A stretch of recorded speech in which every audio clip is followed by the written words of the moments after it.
안녕하세요. 다시 한번 인사해 보겠습니다. 반갑습니다. 안녕하세요. 샬롬인데 이제 또 2학기가 시작되었습니다. 이제 2학기를 맞이하여서 우리 본격적으로 우리 SFC 활동이 물론 방학 때에도 계속해서 우리 SFC 활동은 끊임이 없지만 이제 본격적으로 SFC로서의 힘을 우리의 모습을 이제 발휘하게 될 2학기가 왔습니다. 우리 운동원들 힘있게 2학기를 시작하시고 계속가에서 이렇게 캠퍼스 모임 이렇게 순회연신 예배와 이렇게 기도회를 계속해서 가지게 될 텐데 또 열심으로 동참하시는 우리 운동원들이 되시기를 간절히 바라겠습니다. 자, 우리 공부하도록 하겠습니다. 여러분 내용들 기억 좀 나십니까? 우리 뭐 했죠 지금? 마태복음 하고 있나요 지금? 마가복음. 그건 알고 있네요. 예, 우리 마가복음을 지금 하고 있습니다. 우리 그 전의 내용들을 우리 잠깐만 우리 한번 좀 살펴보자면 우리 물론 여러분들이 대학생 대회를 통해서 또 성경 퀴즈 대회를 준비하면서 여러 가지 또 공부한 친구들도 있지만은 우리 대부분은 또 이렇게 우리 또 망각에 또 우리 은사가 다 있잖아요, 그죠? 그래서 아마 대부분 이렇게 많이 까먹었을 거라 생각이 되는데 여러분 마가복음은 예수님의 어떤 모습이 가장 이렇게 두드러지게 나타난다고 했죠? 그렇죠. 뭐 잘 알고 있습니다. 첫 번째는 여러분 우리가 꼭 생각해봐야 되는 것은 순환의 종으로 오시는 예수님. 예수님의 순환이 마가복음에서 계속해서 반복되고 있다는 것입니다. 물론 여러분 이 순환의 종은 그저 그냥 순환의 종으로 끝나는 종의 모습을 우리에게 보여주기 위함은 아닙니다. 결과적으로 순환의 종으로 지는 것처럼 오셨지만 결과적으로 영광의 주로 하나님 나라를 이 땅에 실현시키는 그래서 우리를 구원하시는 그 모습으로 우리에게 나타나고 있는 것입니다. 그래서 여러분 박해를 당하고 있는 자들에게 희망을 주고 소망을 주는 메시지가 바로 이 마가복음입니다. 여러분 여기에서는 가르침보다는 사역이 많이 이렇게 하신 일들이 많이 나타난다고 하였습니다. 그래서 굉장히 이렇게 좀 활기 있게 진행되는 그런 사복음서 중에 하나가 바로 마가복음이고 여러분 아까 하람이가 얘기했나요? 예수님의 주되심이 강조되는 것. 순환의 종이지만 그럼에도 불구하고 메시아 되심. 예수님이 결국 누구이냐가 계속 초점이 맞춰지고 있다가 그분이 그냥 종으로 오신 분이 아니고 메시아시다라는 것들이 드러나는 것이 바로 마가복음입니다. 그것을 통해서 우리에게 소망을 주는 것이 이 마가복음의 메시지라고 할 수가 있습니다. 여러분 그 가운데서도 계속해서 베드로의 신앙 고백이 나오고 그래서 주되심이 다시 한번 강조가 되고 이렇게 그들의 고백을 통해서 여러 가지 상황들을 통해서 예수님의 기적과 이사를 통해서 하신 말씀들을 통해서 이렇게 또 사죄의 은총 이런 것들을 통해서 예수님의 주되심이 강조되는 것이 지금까지 마가복음의 내용들이었고요. 여러분 여기서 또 우리가 또 잊지 말아야 되는 것은 제자도가 강조되고 있다고 했습니다. 여러분 예수님의 12제자가 제자를 할 만한 사람들이었습니까 여러분? 절대 아니었습니다. 여러분 우리는 성경을 보면서 우리는 소망을 가져야 됩니다. 하나님이 이런 존재들도 하나님이 사용하신다고? 야 이렇게 실패자를 하나님이 사용하신다고? 그런 것들을 통해서 우리가 은혜를 받아야 된다는 것입니다. 예수님은 여러분 제자들이 그런 모습이 비춰질 때마다 에이 안 되겠다 다른 놈 또 나와 이게 아니고 그들을 끝까지 연단시켜 가심으로써 하나님의 제자로 당신의 일들을 감당하는 제자들로 사용하신다는 것입니다. 여러분 오늘 우리 살펴보는 내용도 바로 이 제자도가 중심이 될 것입니다. 그래서 그런 내용들이 있었고 예수님의 오심으로 말미암아 하나님의 나라가 이 땅에 임했다 그랬습니다. 여러분 하나님의 나라가 임한 거 맞습니까? 임한 거 맞아요 아니에요? 우리 지금 이제 예수님 나중에 재림하실 때가 예수님이 그냥 하나님의 나라가 그때 임하는 겁니까? 그때도 하나님의 나라가 임하는 거 맞는데 이런 비가시적인 하나님의 나라는 임했다는 거죠. 보이지 않게 임했다는 거죠. 그때는 영광 중에 천사를 대동하고 오시겠지만은 보이는 모습으로 오시지만은 예수님의 오심을 통해서 하나님의 나라가 우리의 심령 가운데 임하게 됨으로써 하나님의 나라는 이미 임했다는 것입니다. 그래서 그런 모습 가운데 제자의 모습 가운데 살아가야 된다는 것을 또한 제자도의 이 마가복음에서 강조하는 내용이었습니다. 우리 본문을 이제 본격적으로 우리 17과의 내용부터 살펴보도록 하겠습니다. 자 오늘 제목을 한번 읽어볼까요? 자 시작. 예, 종의 제자 훈련입니다. 제자도를 얘기하는 거겠죠, 그죠? 여러분 여기서 보면 9장 33절부터 내용을 보면 노중에서 그랬습니다. 여러분 이게 어디로 가는 길일까요? 길이라 그랬잖아요. 지금 어디로 가고 예수님이 지금 어디 가고 있습니까? 예루살렘으로 가는 그 길을 얘기하고 있습니다. 여러분 그 길 가운데 제자들이 함께 했는데 예수님께서 그 시간을 그냥 흘려보낸 것이 아니고 그 시간을 통해서 지금 제자들을 훈련하고 있다는 것입니다. 지금 그 내용을 지금 우리가 살펴보는 것입니다. 그런데 여러분 중요한 것은 그 예루살렘으로 가는 가운데 동상이몽이 일어났다는 것입니다. 여러분 예수님은 지금 뭐 하러 가시는 거예요? 예수님이 지금 예루살렘으로 왜 가는 거예요? 영광 받기 위해서 갑니까 지금? 십자가, 대속의 고난 받기 위해서 지금 예루살렘으로 향하고 있는데 지금 제자들은 어떤 마음을 품고 있습니까? 지금 어떤 메시아를 기다리고 있었죠? 이런 정치적인 메시아로 지금 그래서 내가 한 자리를 좀 차지할 줄 알았습니다. 예루살렘으로 예수님께서 입성하시기만 하면 모든 권력을 다 주게 됨으로써 나도 좀 콩고물이 좀 떨어지지 않을까 그런 마음으로 지금 노중 예루살렘으로 향하고 있는 것입니다. 그런 마음들을 지금 하나님께서 조금씩 이렇게 바꿔나가시는 장면들이 바로 이 장면이라고 할 수 있습니다. 훈련의 길이라고 할 수 있는 것입니다. 여러분 가는 가운데 지위에 관한 교훈을 하시는데 여러분 어린아이에 대한 설명을 하고 계십니다. 여러분 제자도가 무엇이냐라고 말씀하시면서 여러분 사회적으로 지극히 낮은 지위를 가진 어린아이들에게 대한 제자들의 태도가 예수님께 대한 하나님께 대한 태도가 된다고 했습니다. 이들은 여러분 어린아이들은 당시에 무시를 당했죠, 그죠? 여자와 어린아이들은 당시에 이렇게 낮게 취급되었던 시대가 바로 이 시대 아닙니까? 여러분 그래서 예수님께 아이들이 왔을 때 어떻게 했습니까? 제자들이 꾸짖으면서 절로 가라 그랬습니다. 그런데 여러분 여기서 뭐라고 얘기하십니까? 낮은 자에 대한 섬김의 자세, 낮은 자들을 섬기는 것, 소외자들을 섬기는 것이 바로 제자도의 모습이다라고 우리에게 가르쳐주고 있습니다. 그들의 생각을 지금 계속 전환시키시는 것입니다. 그냥 사회적인 통념이 아니고 하나님의 말씀은 어떻게 가르치고 있는가, 하나님의 나라, 하나님의 백성들은 어떻게 행동해야 되는가, 이런 것들을 가르치고 있는 것입니다. 또한 여러분 제자들의 공동체 의식이 폐쇄적이어서는 안 되고 개방적이어야 된다 그랬습니다. 그래서 말씀에서 보면 우리를 반대하지 않는 자는 우리를 위한 자다라고 말씀했습니다. 여러분 이것은 무슨 말씀입니까?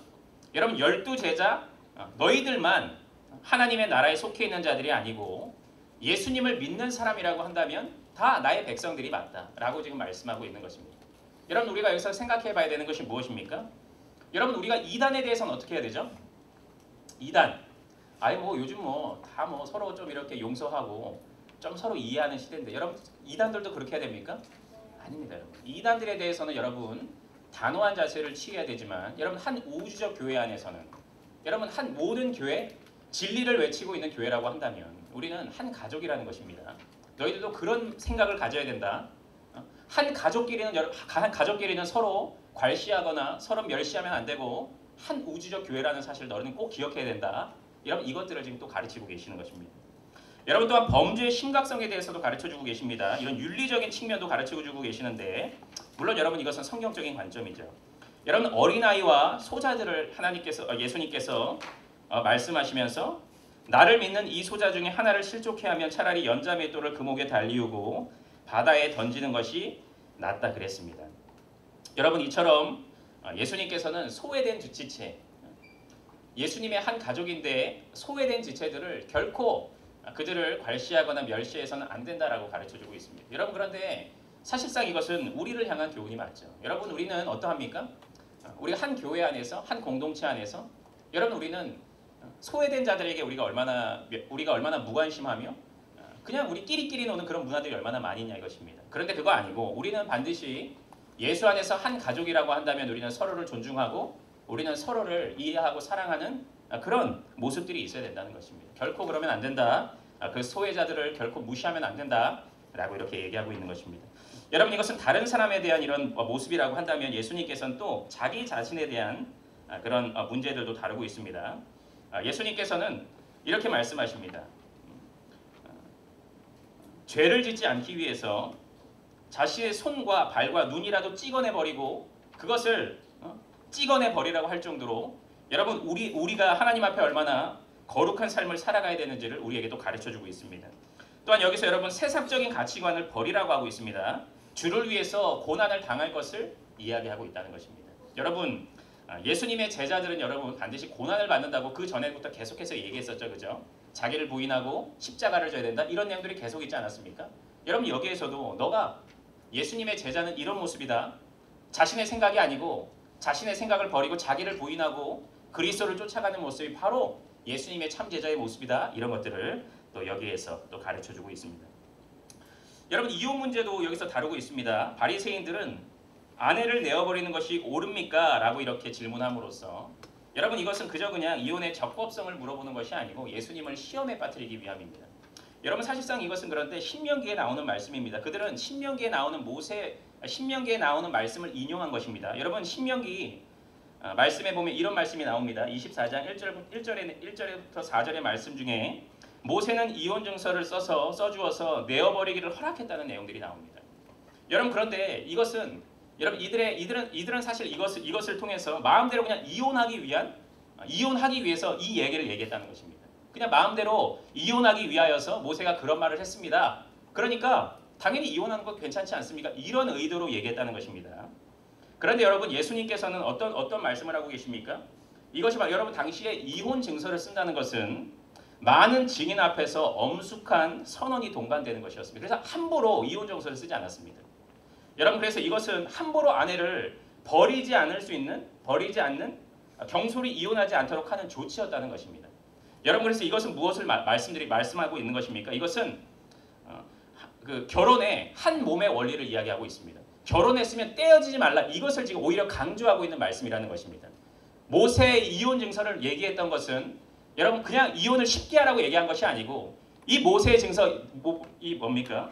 모세가 이혼 증서를 써서 내어버리기를 허락했다는 이것은 이들에게 오히려 이렇게 이것을 오히려 율법으로 제한함으로써 그들이 그것을 편하게 할 수 없도록 그들의 죄 가운데 이끌려서 그냥 마음대로 이혼하지 않을 수 있도록 오히려 그렇게 모세는 이렇게 영감을 받고 그렇게 말씀하고 있다는 것입니다.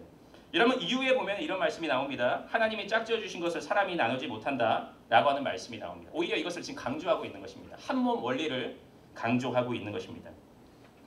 여러분 그렇다면 모세는 여러분 모세의 이 규정 이혼 증서를 써서 내어보내는 것 이것은 여러분 어떤 의미에서 보자면 당연히 이게 하나님의 말씀이기 때문에 이것은 옳은 것이지만 그럼에도 불구하고 최선은 아니라고 볼 수 있습니다. 이것은 그냥 방지하기 위한 목적이지 이것 자체로 여러분 그 결혼의 창조 질서를 파괴하기 위해서 이 모세 증서를 쓰고 있는 것은 아니라는 것입니다. 그래서 예수님께서는 그것을 이야기하시면서 그들에게 오히려 하나님의 원리를 강조하고 있음을 우리가 살펴볼 수 있습니다. 그렇고요. 자 그리고 18과에서 넘어가면 또 종의 제자 훈련은 계속되고 있습니다. 어린아이들을 데리고 왔을 때 제자들은 그들을 꾸짖었습니다. 이것은 여러분 어린아이들을 무시하는 제자들의 통념을 암시하는 것입니다. 그런데 예수님께서 뭐라고 하십니까? 그들이 나에게 오는 것을 용납하고 금하지 말고 하나님의 나라가 이런 자들의 것이다 그랬습니다. 여러분 이것은 어린아이들만 구원받는다는 얘기입니까? 여러분 그런 의미입니까 이게? 여러분 제가 한번 질문해 볼게요. 여러분 어린아이들만 구원받을 수 있습니까? 저와 여러분들은 그러면 안 되는 겁니까? 여러분 여기서 얘기하는 건 뭡니까? 어린아이. 여러분 어린아이들은 어떻죠? 여러분 의존성입니다. 의존성.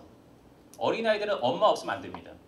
그냥 끝나요. 제가 보니까 제가 알아요. 제가 끝납니다. 그냥 제가 가도 그냥 끝이야. 막 빨리 가라고 울고 끝나. 엄마가 와야 돼. 제가 가보면 그치 이런 내용이구나.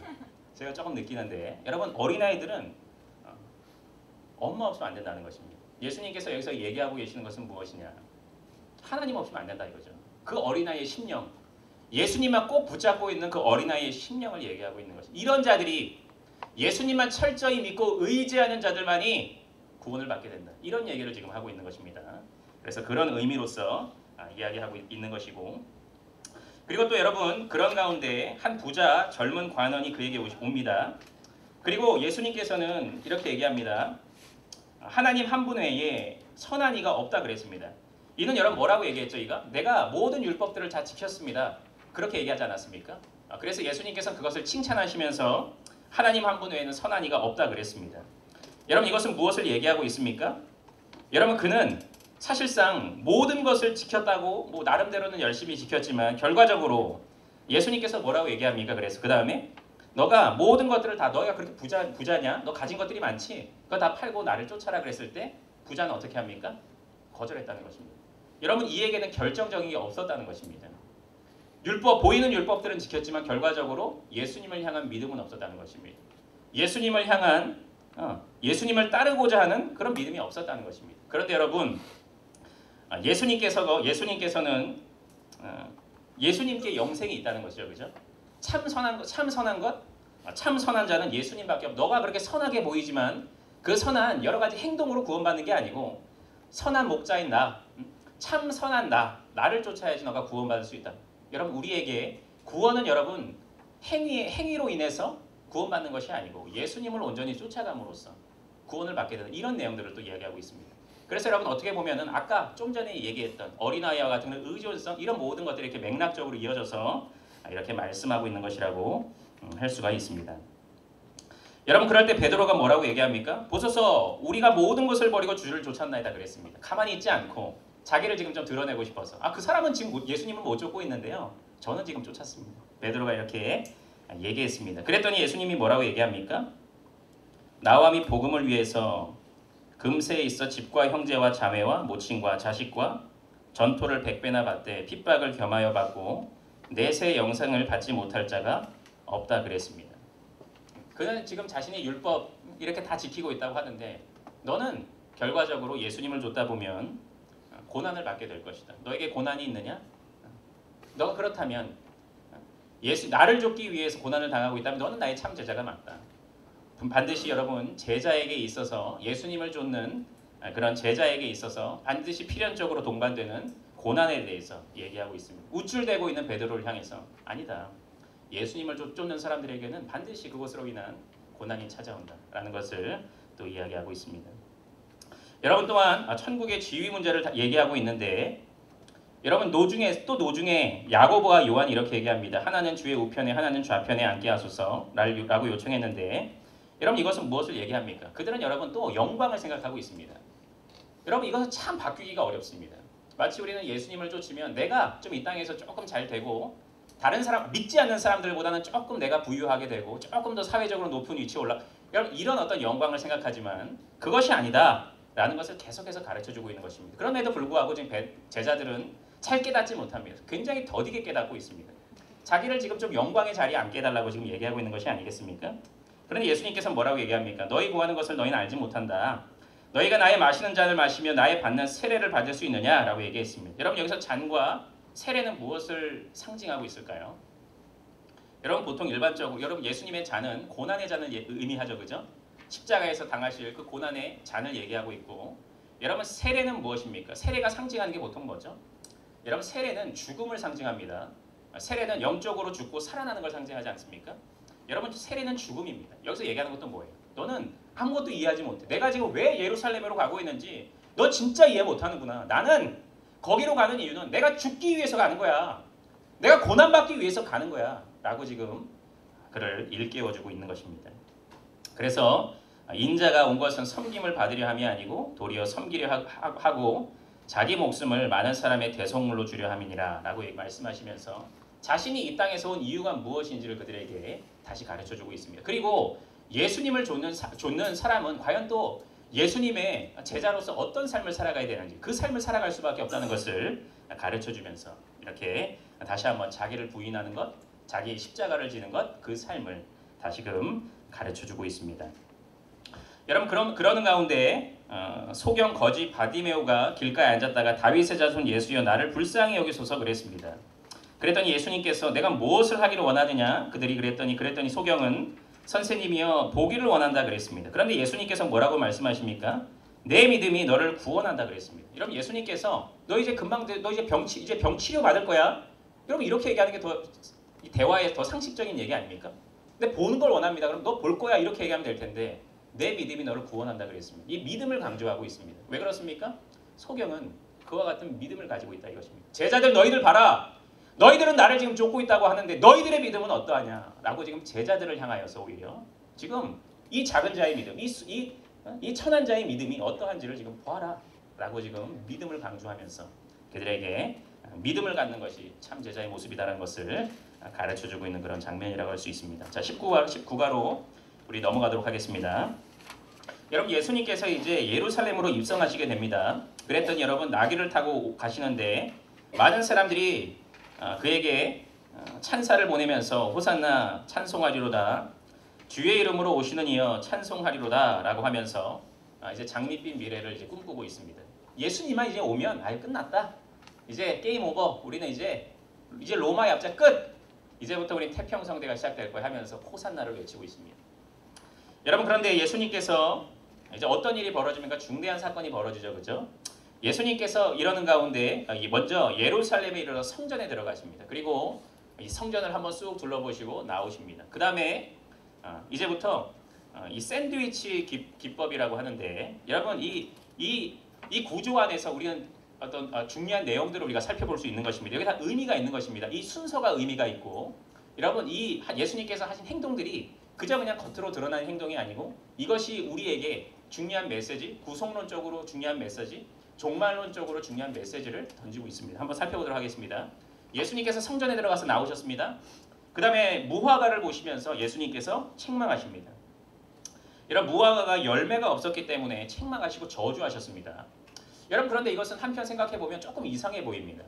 예수님처럼 온화하신 예수님께서, 선하신 예수님께서 무화과가 열매가 없다고 해서 그것을 저주하는 거 좀 이상하지 않습니까?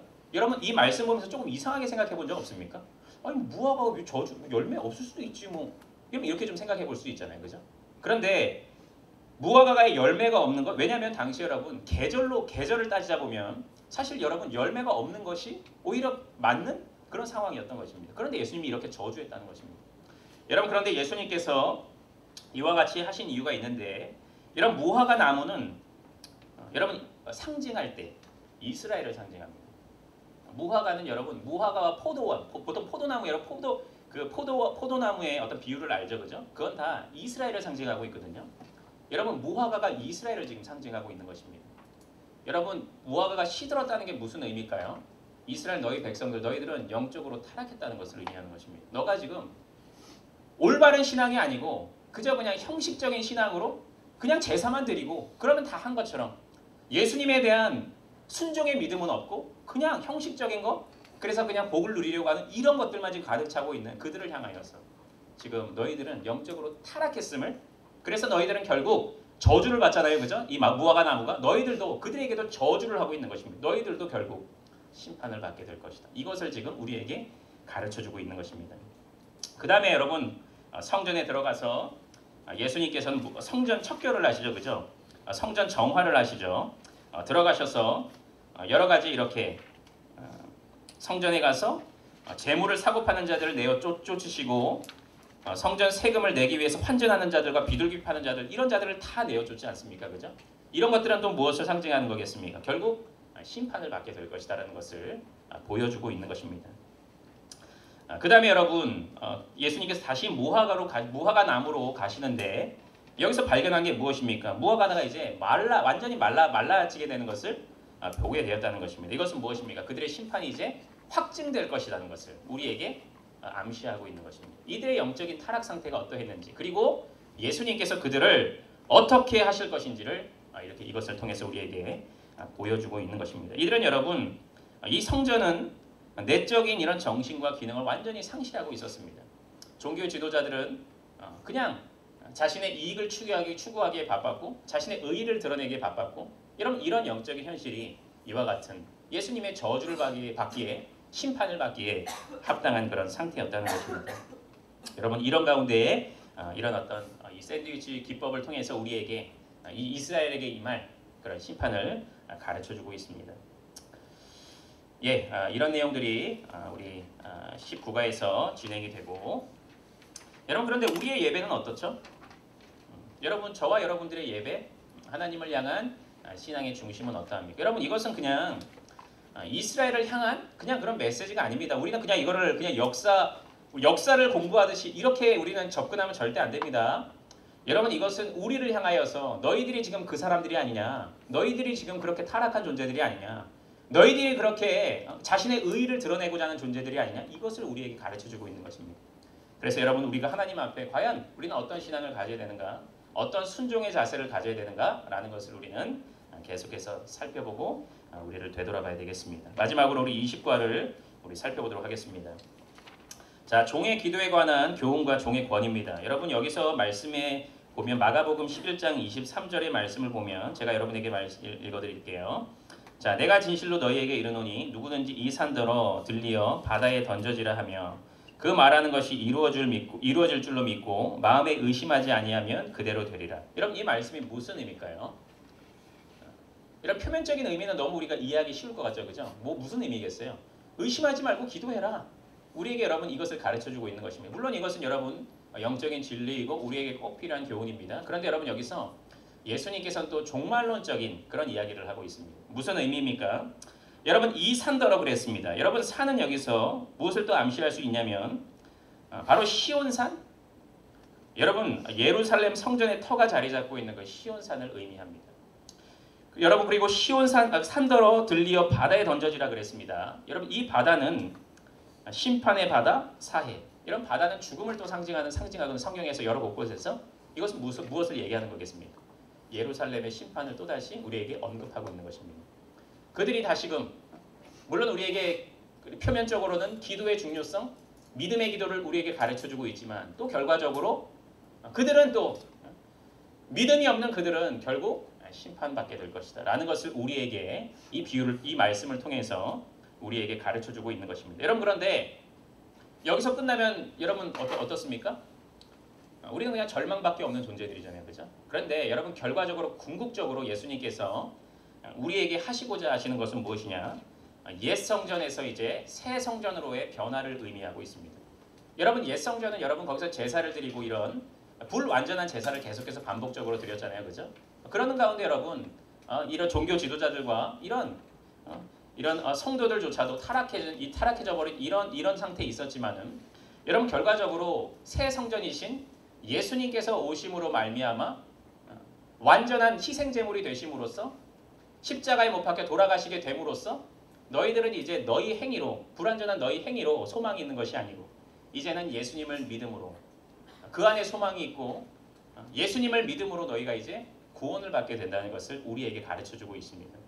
옛 성전에서 새 성전으로의 행위 언약과 또한 은혜 언약으로의 이런 변화 그런 것들을 우리에게 가르쳐주고 있는 것입니다. 그래서 여러분 이것은 그냥 우리에게 너희들 그냥 심판받는 이게 아니고 오히려 예수님의 은혜, 예수님의 메시아 되심, 예수님의 주 되심이 오히려 강조되고 있는 그런 말씀이라고 할 수 있습니다. 그래서 여러분 이 말씀을 또 참고하시고 여러분 그 다음에 마지막으로 이제 예수님의 권위에 대한 질문과 답변이 나옵니다. 예수님께서 예루살렘 성전에 다시 들어가셨는데 대제사장, 서기관들, 장로들이 예수님께 왔습니다. 그래서 무슨 권세로 이런 일을 하냐?